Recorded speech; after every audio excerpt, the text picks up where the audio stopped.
अस्सलामु अलैकुम वरहमतुल्लाहि वबरकातुहू। उम्मीद है कि आप सब खैर और आफ़ियत के साथ होंगे। अल्लाह ताला आप सबको और ख़ुसूसन हमारी पूरे उम्मत मुस्लिमा को और हमारे जो फ़लस्तीनी बहन भाई हैं उनको अल्लाह अपने हिफ्ज़ व अमान में रखे, उन पर अपना ख़ुसूसी फ़ज़ल व करम फ़रमाए और गैब से उनकी मदद फ़रमाए। आमीन सुम आमीन।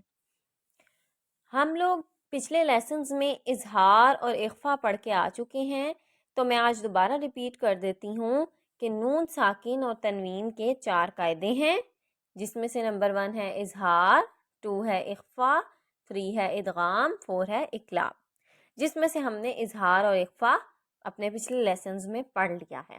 तो आज का हमारा नेक्स्ट लेसन है इदगाम। तो चलें आज का लेसन शुरू करते हैं। अऊज़ु बिल्लाहि मिनश शैतानिर रजीम, बिस्मिल्लाहिर रहमानिर रहीम। तो जिन लोगों ने मेरे पिछले लेसन्स नहीं सुने हैं वो ज़रूर सुन लें, क्योंकि ये सारे लेसन्स एक दूसरे से ज्वाइन हैं। अगर हम अपना कोई भी तजवीद का रूल मिस करेंगे तो जब हम इसको कुरान में अप्लाई करेंगे, अपनी तजवीद को फर्दर सीखेंगे, तो फिर हम लोगों को बहुत मुश्किल होगी, क्योंकि ये सारे रूल्स जब हमें आते होंगे तो इंशाल्लाह हमारी तजवीद, हमारी किरत बहुत ही अच्छी होगी। इदगाम यरमलून। हरूफ इदगाम 6 हैं, या, रॉ, मीम, लाम, वाव, नून। इनको कंबाइन करें तो हर्फ बनता है यरमलून का पूरा बनता है लेटर। याद करने के लिए है ताकि हमें याद रहे ये 6 लेटर्स, इसलिए यरमलून से हम इजीली इसको याद कर सकते हैं।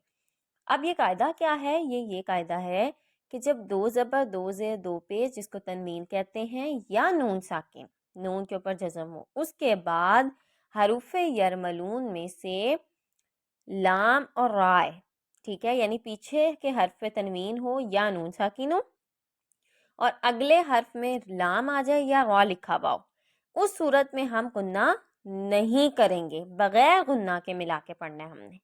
तो इसको हम बोलते हैं इदगाम बिला गुन्ना, और इदगाम ताम भी कहा जा सकता है, ठीक है। या हम इसको कह लें इदगाम बिला गुन्ना, या हम इसे कहते हैं इदगाम ताम। अच्छा, अब एक और कायदा आगे देखें। ये तो हमने लाम और रा का सीखा। अब बाकी जो हमारे पास बच गए, लाम और रा निकाल दो तो हमारे पास यू मिन बचता है। तो यू मिन याद कर लें ताकि ये भी हमें आसानी हो जाए। या, वाओ, मीम, नून, ये यू मिन बनता है मजमुआ याद करने के लिए। अब हमारे पास अगर तनवीन या नून साकिन के बाद यू मिन में से कोई लफ्ज़ आ जाए, फॉर एग्जांपल या आ गया है, या वाव लिखा हुआ है, या नून लिखा हुआ है, या मीम, तो हमने क्या करना है? गुन्ने के साथ पढ़ना है।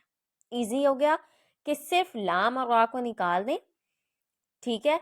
अगर तनवीन या नून साकिन के बाद लाम और रा आएगा तो हम गुन्ना नहीं करेंगे। अगर तनवीन या नून साकिन के बाद या, वाव, मीम, नून आया तो हमने गुन्ना करके पढ़ना है। इसको बोलते हैं इदगाम नाकिस। मिसालें देखेंगे तो उससे फिर सही समझ आएगी। अब यहाँ देखें आई, तो थोड़ी देर मैं यहाँ पे नाक में आवाज़ लेके जाऊंगी। गुन्ना बेसिकली है क्या, पहले मैं आपको ये बता देती हूँ। गुन्ना का मतलब होता है नाक में थोड़ी देर आवाज़ को गुनगुना करना। तो यहाँ पे मैं जब कहूँगी ना आई, तो ये मैं नाक में आवाज़ लेके गई, फिर मैंने अगला आगे पढ़ना है आई यु ता, यु पे झटका आएगा। जब भी कोई लफ्ज़ हमज़ा से मिलेगा, पिछला कोई भी लफ्ज़ हमज़ा से मिले तो हमज़ा पे झटका आता है। आई यु ता, मई, मई कह के मैं थोड़ी देर नाक में आवाज़ लेके जा रही हूँ। तो नाक में आवाज़ ले जाने को और ले जाके थोड़ा सा गुनगुना करने को गुन्ना कहते हैं। मई यामल, आइन की वाज़ेह आवाज़ निकालनी है, यामल।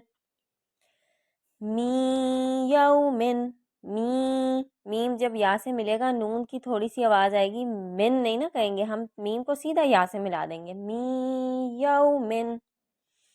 मन यक़ूलु, मन यक़ूलु, वुजूहुन हुई यौमइज़िन, यौमइज़िन, ठीक है।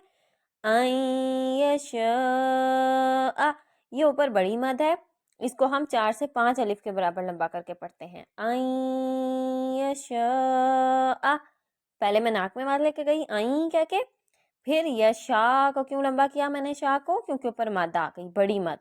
अन यशाअ। अब आगे देखें, वाव के ऊपर भी मैंने पीछे आपको बताया कि अगर वाव आएगा دو زبر دو زیر دو پیش یا نون ساکن کے بعد تو ہم کیا کریں گے؟ غنہ.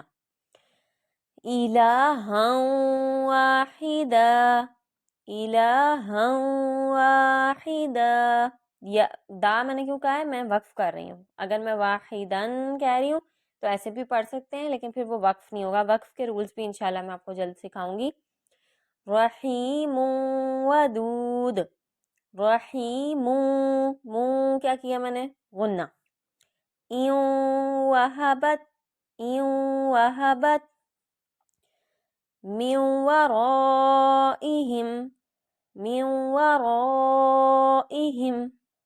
جنات وعیون، جنات وعیون، موعدہ، موعدہ. ٹھیک ہے.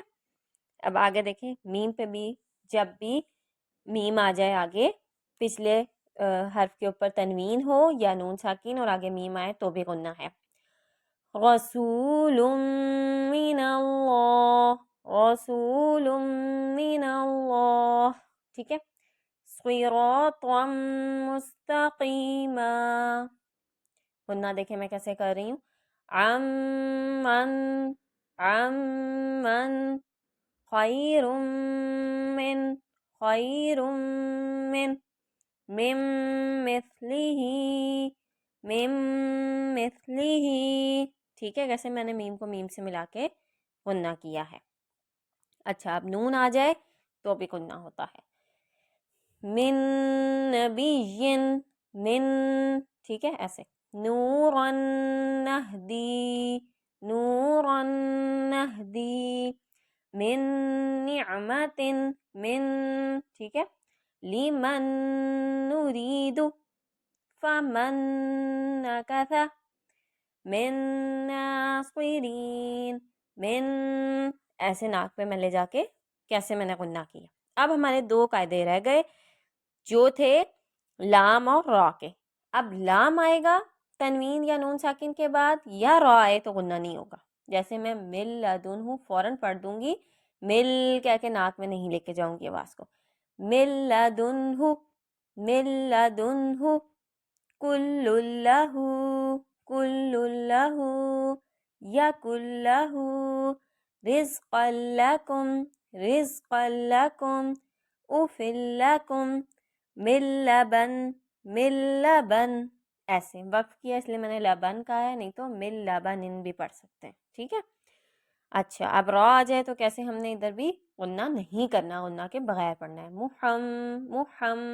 میم پہ غنہ میں کروں گی. محمد رسول اللہ، محمد رسول اللہ، من ربک، من ربک، رؤوف الرحیم، عیشت راضیہ، عیشت راضیہ. ٹھیک ہے.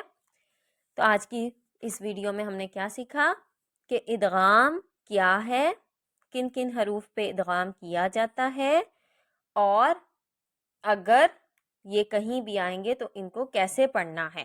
ٹھیک ہے. تو یہ سارا ہم نے بہت تفصیلی پڑھا ہے. ٹھیک ہے. پچھلے لیکچرز میں ہم نے اظہار اور اخفا سیکھ لیا تھا. آج کے لیکچر میں ہم نے ادغام سیکھ لیا ہے. انشاءاللہ اپنے نیکسٹ لیسن میں آپ کو اقلاب سکھاؤں گی.